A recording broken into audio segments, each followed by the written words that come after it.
Buenas tardes, mi nombre es Laura López y en esta ocasión les voy a hablar sobre la Convención Americana sobre Derechos Humanos. Es también conocida como el Pacto de San José de Costa Rica. Fue suscrita tras la Conferencia Especializada y Interamericana de Derechos Humanos el 22 de noviembre de 1969 en la ciudad de San José, en Costa Rica, y entró en una vigencia el 18 de julio de 1978. Es una de las bases del Sistema Interamericano de Promoción y Protección de los Derechos Humanos. El previo pacto a San José de Costa Rica se había establecido en otras piezas legales para la protección de derechos del hombre. Entre estos podemos destacar la Conferencia Interamericana sobre los Problemas de la Guerra y la Paz. Está en el texto oficial dicha conferencia celebrada en México en los meses de febrero y marzo de 1945. Se programa la accesión de las repúblicas americanas a los principios consagrados para la vigencia de los derechos esenciales del hombre y se encomendó al Comité Jurídico Interamericano la redacción de antes un proyecto de declaración de los derechos y deberes internacionales del hombre. Este comité presentaría el fruto de su trabajo durante la 9ª Conferencia Internacional Americana y sería aprobada la Declaración Americana de los Derechos y Deberes del Hombre como un instrumento de carácter no obligatorio con unas meras declaraciones. También esta conferencia aprobó la resolución del número 31, mediante la cual recomendó que el Comité Jurídico Internacional Americano elaborara un proyecto de estatus de los derechos del hombre, ya que no hay derecho propiamente asegurado sin amparo del tribunal competente. Esta es la primera vez que la historia de los derechos humanos en el continente americano, en el cual se menciona de manera directa un organismo jurídico para regular los derechos humanos en la 5ª reunión de la Consulta de Ministros de Declaraciones Exteriores. Y por último, esto se creó la Comisión Interamericana de Derechos Humanos. Organismo de esta sería reafirmado como funciones más claras a la redacción de la convención. A continuación, mi compañero Jeffrey les va a seguir contando más sobre la Convención Americana sobre los Derechos Humanos. Mi nombre es Jeffrey Mendoza y estoy encargado de explicarles la estructura de la Convención Americana de los Derechos Humanos.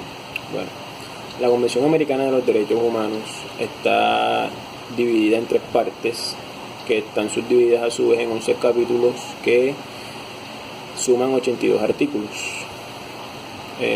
La primera parte de la Convención Americana de los Derechos Humanos trata sobre los deberes del Estado y derechos protegidos, la cual a su vez en el capítulo 1, constituido por el artículo 1 y 2, dicen que para comprometer a los estados que participen en la convención es necesario que generen leyes que garanticen el cumplimiento de lo pactado en la convención. El capítulo número 2, comprendido por los artículos del 3 al 25, es donde están plasmados todos los derechos civiles y políticos que posee cada ciudadano de los países participantes en la convención. En el capítulo número 3, el cual está comprendido por el artículo 26, cita el compromiso de todos los estados a crear leyes, como ya dije anteriormente, que permitan la aplicación y garanticen la correcta implementación del pacto. Entonces, en el capítulo número 4, que está comprendido por los artículos 27 hasta el 31, explica cómo se suspenden las garantías, es decir, en qué momento se puede obviar los derechos que están pactados en la convención, cómo interpretar lo establecido en la convención y cómo se aplica. En el capítulo número 5, el cual está constituido por el artículo número 32, se enumeran todos los deberes de las personas ciudadanas de los países que participaron en la convención. En la segunda parte de la Convención Americana de los Derechos Humanos es titulada como los medios de protección. El capítulo número 6, que está comprendido por el artículo número 33. Aquí se comunican todos los elementos de protección o todos los órganos de protección que son los encargados y velan por la protección y protección de los derechos humanos de todas estas personas ciudadanas de los países participantes en la convención. De aquí se deriva y se crea la Comisión Interamericana de Derechos Humanos y la Corte Interamericana de Derechos Humanos, que es la que se encarga de juzgar.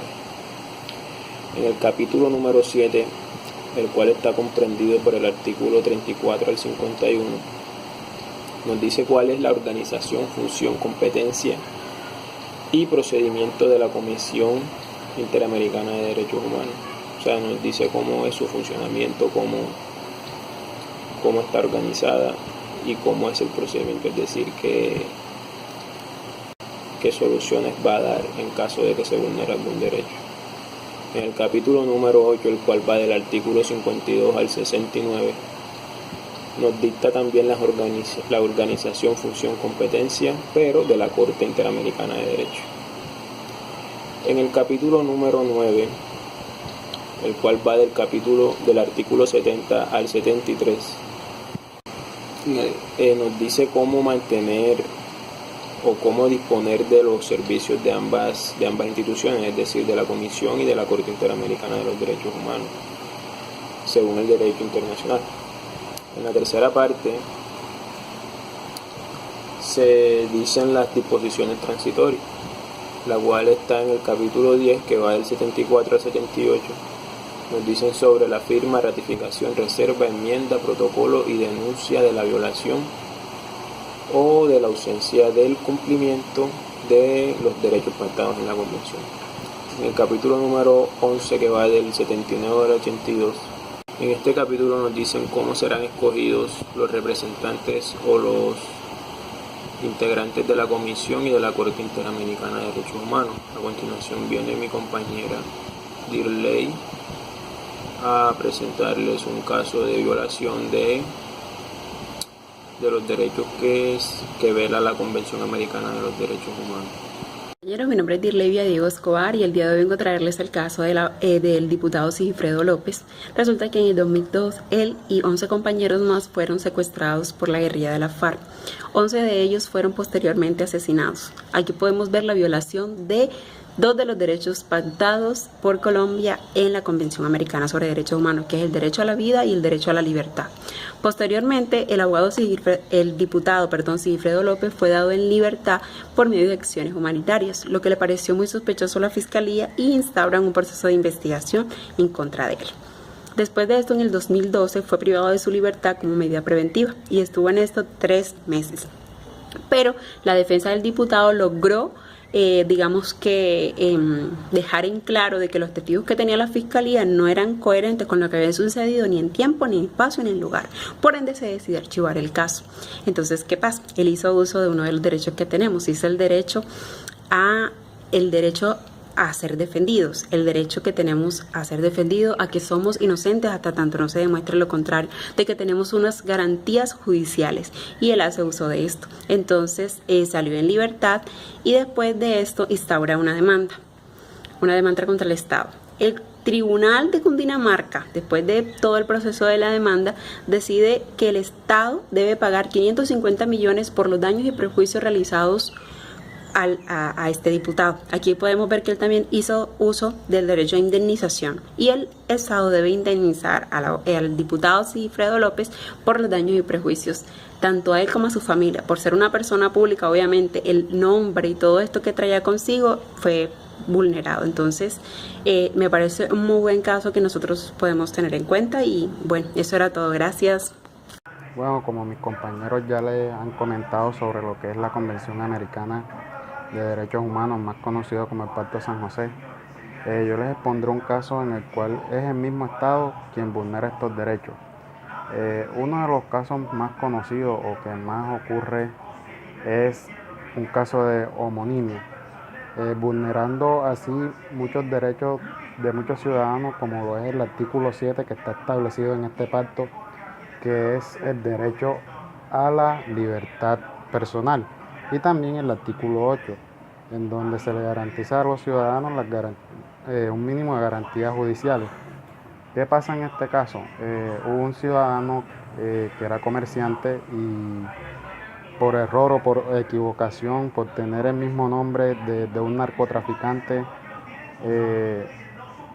la justicia lo condenó, duró 3 años preso y el Estado lo privó de la libertad y no le garantizó las garantías mínimas judiciales para que éste pudiera demostrar su inocencia. Después de 3 años fue que se pudo comprobar de que este ciudadano era inocente.